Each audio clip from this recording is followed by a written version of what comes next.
Ou só aquelas frasezinhas, desculpa a expressão, tipo o padre Fábio de Mello, que vai lá e só fala aquelas coisinhas bonitinhas, mas eu já falei com os católicos, se eu fosse católico eu não me sentiria representado por ele. Porque ele não tem coragem de falar na TV o que a Igreja Católica pensa sobre a homossexualidade. O senhor, boa noite, padre. O senhor tiraria foto com uma travesti pecadora? Mas é claro.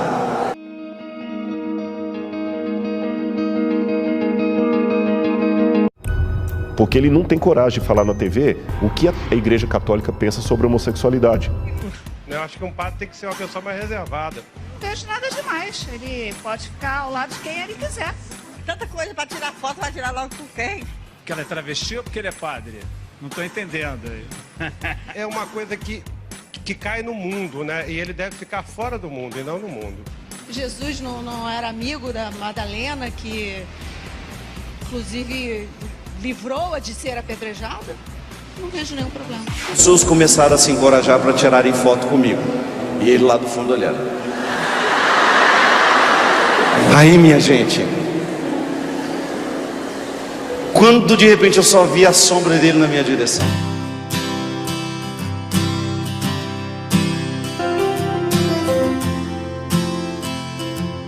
O preconceito, o meu medo de me expor, tudo vindo à tona.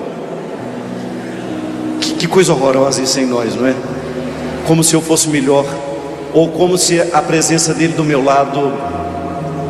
Isso é mesquinho, estou confessando.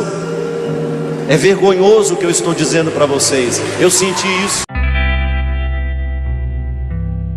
O senhor, boa noite, padre. O senhor tiraria foto com uma travesti pecadora? Mas é claro. Mas ainda. Aí ele mesmo, abracei ele, ele tirou a foto. Antes de sair, ele fez assim: eu não acredito. Só falou isso. Eu não acredito que o senhor permitiu. E os olhos dele estavam emocionados.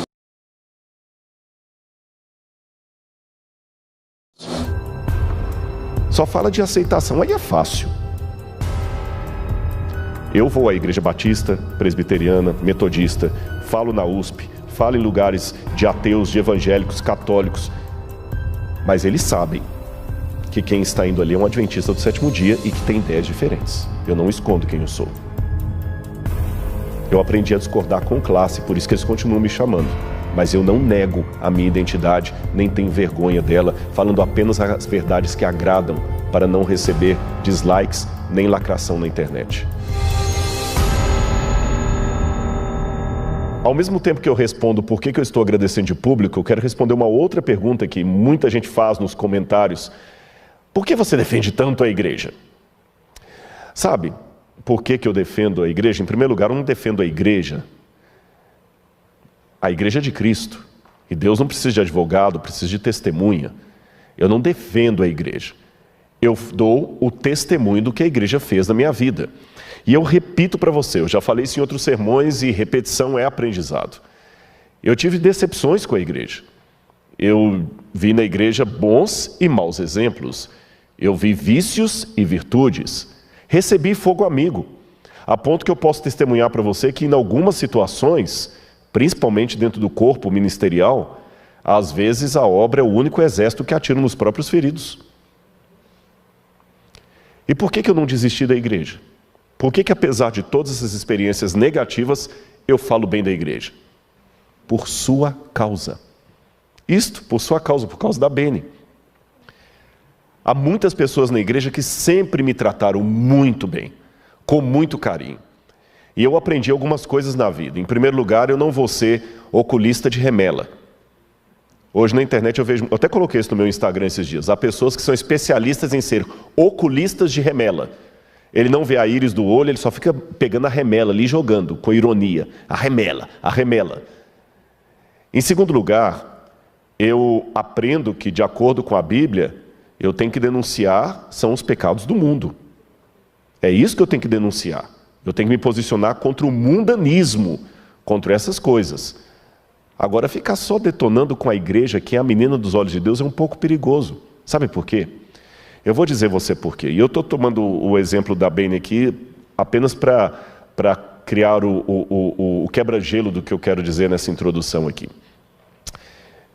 Se você cortar toda a floresta, é a segunda coisa que eu aprendi. Eu falei, eu não quero ser oculista de remela, e eu também não quero cortar toda a floresta por causa de algumas árvores podres. Não é inteligente, principalmente numa época de ecologia, você cortar toda a floresta amazônica porque encontrou algumas árvores podres ali, não é uma atitude muito sensata. Na igreja há problemas, mas também há tanta virtude. Se eu colocar numa balança as decepções que eu tive com a igreja e os acertos que a igreja teve comigo, pode ter certeza, meus irmãos, podem ter certeza. O prato do acerto é muito maior do que o prato do erro. E antes que alguém fale, é fácil para você, Rodrigo, você é o cara da Novo Tempo, você é da televisão. É lógico, eu sei, eu sou muito franco naquilo que eu penso. Eu sei que em muitas situações as pessoas gostam do personagem. O Rodrigo Silva do Evidências é um personagem. Quando eu digo um personagem, não estou dizendo que eu sou falso. Eu quero dizer que é um personagem naquele sentido. O advogado, quando ele está no tribunal, ele é um personagem. É diferente do advogado quando está em casa carinhando o filho dele. Ou dormindo com a esposa dele. Eu não acordo falando com voz impostada. Não acordo. Já pensou? Bom dia. É um prazer estar aqui mais uma vez, não é? Vocês entenderam?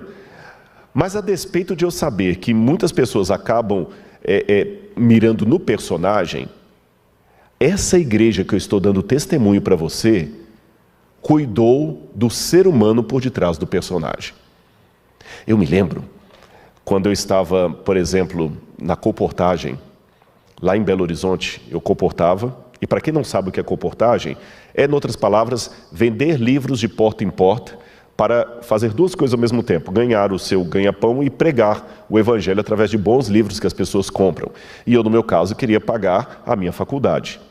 E tinha uma irmã Anália, já faleceu, que ela já era idosa naquele tempo. E a irmã Anália, sempre que eu aparecia na igreja de quarta-feira, ela sabia quando eu ia, ela falou assim, aqui para você, meu filho, eu lembro disso até hoje. Ela chegava com um pacotinho assim de papel, um saquinho de papel, e ali dentro estavam um sabonete Gessi e uma pasta Colinos, daquela amarela, que toda vez que você escova o dente, você tem sonhos e visões. E me entregava um dinheirinho assim, aqui, filhinho.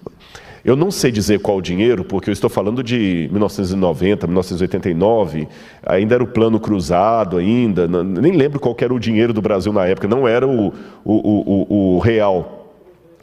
Era cruzeiro nessa época. Mas seria, se eu fizer uma conversão para hoje, é como se ela chegasse com R$50.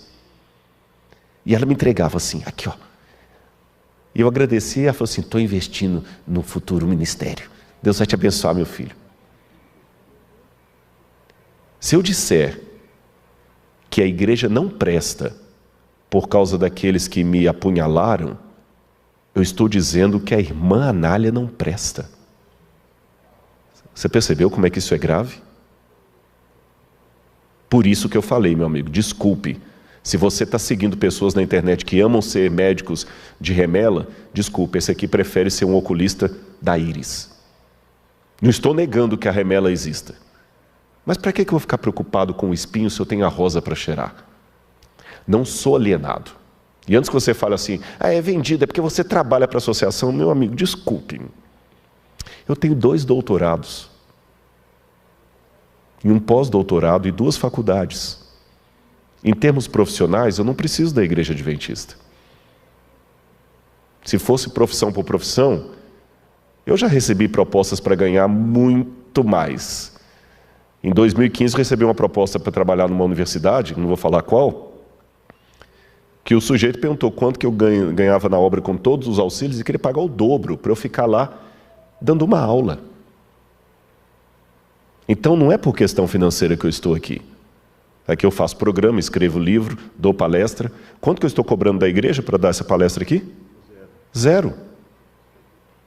Bom, a igreja está tendo um gasto comigo, é claro. Eu estou ficando num hotel e estou comendo porque eu também não posso pagar para trabalhar. Mas eu não cobro para dar minhas palestras. Quando eu dou palestra em igrejas evangélicas, os irmãos falam assim, pois é, mas quanto que o irmão cobra?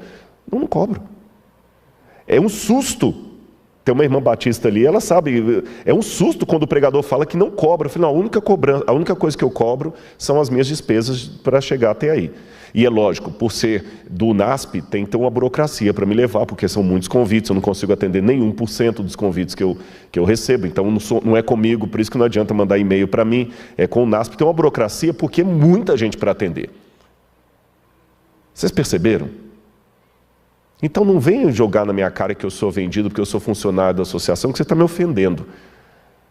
Eu acho que eu tenho um pouquinho de inteligência para poder sobreviver financeiramente melhor do que na igreja adventista. Então, meu irmão, se eu estou aqui, não é pelo salário. Se eu estou aqui, não é porque eu estou vendido como funcionário da igreja, nem porque eu sou alienado. Eu estou aqui, sabe por quê? Porque eu amo Jesus. E ele falou para mim a mesma coisa que falou para Pedro: quando te converteres, apacenta as minhas ovelhas. Ai de mim se disser não para esse chamado. Então, com todo respeito, eu sei que até alguém falou, você estava bravo esses dias. Estou bravo mesmo, porque há uma ira santa às vezes. Eu vejo alguns até que se dizem da igreja com frases de ironia na internet, que cada um lê como quiser. Uma teologia lá, Renato Russo, que diz tudo e não fala nada. Sabe, Renato Russo? Falava só de deprê e não falava nada. Ou só aquelas frasezinhas, desculpa a expressão, tipo o padre Fábio de Mello, que vai lá e só fala aquelas coisinhas bonitinhas, mas eu já falei com os católicos, se eu fosse católico eu não me sentiria representado por ele. Porque ele não tem coragem de falar na TV o que a igreja católica pensa sobre a homossexualidade. Só fala de aceitação, aí é fácil.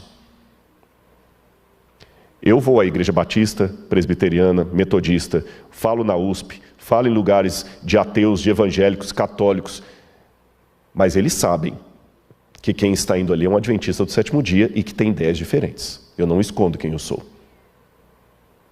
Eu aprendi a discordar com classe, por isso que eles continuam me chamando. Mas eu não nego a minha identidade, nem tenho vergonha dela, falando apenas as verdades que agradam, para não receber dislikes nem lacração na internet. Então é um recado dado, sim. Estou dando recado, porque eu sei que tem muita gente assistindo e eu tenho uma obrigação com Deus de pregar a verdade. Então, meu amigo, eu sei que a igreja não salva, mas aquele que salva manda eu ficar na igreja. Esse preâmbulo aqui ele é necessário porque o tempo pede esse tipo de discurso. Há muitas pessoas hoje que estão achando que a igreja é um detalhe, uma coisinha besta. Não é. Quem fundou a igreja foi Jesus. Você está querendo saber que é mais do que ele? E mais um detalhe, já que você fala tanto na internet de aceitação, de evitar as fobias, por que você não aceita a igreja? Por que você não aceita a igreja? Você quer que agora a sociedade aceite o bandido, porque o bandido é apenas uma vítima da sociedade, a igreja tem que aceitar todo o negro, o pobre, o homossexual, a sociedade tem que aceitar todo mundo, agora a aceitação está certo. E por que você rejeita a igreja? Por que você não fala bem da igreja? E sabe o que eu penso? Quando eu começo a arrotar que sou mais espiritual com os meus irmãos, por isso eu não estarei ali, aí eu estou praticando um racismo espiritual. Porque o que o racista social faz? Eu não vou entrar no mesmo elevador que a empregada doméstica. E se alguém filma, curioso, né? Se alguém filma um desses racistas sociais destratando um motoboy, todo mundo se posiciona. Que absurdo! Que absurdo! Ele tem que entender que o motoboy é uma pessoa como ele. E eu concordo, tanto é que eu coloquei uma observação dessa no YouTube. No YouTube não, no Instagram. Agora, quando é para lidar com os irmãos tão pecadores como ele, aí ele toma a mesma posição do racista que ele questionou. Ele não quer se misturar com essa gentalha.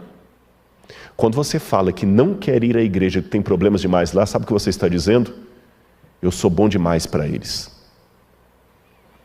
Esse que fala para vocês, sem nenhuma demagogia, nem falsa piedade, conhece os pecados que ele comete. Esse que vos fala, conhece as falhas que ele tem. Esse que vos fala, conhece quantas vezes precisou correr para a cruz do Calvário para pedir a Deus perdão dos meus pecados. Por isso, talvez por isso, por me sentir tão indigno, eu me sinto tão bem na igreja com pessoas indignas. Porque, na verdade, eu sou uma delas. Anote isso aí. E desculpe essa ênfase, mas se fosse diferente, o Evangelho teria dito: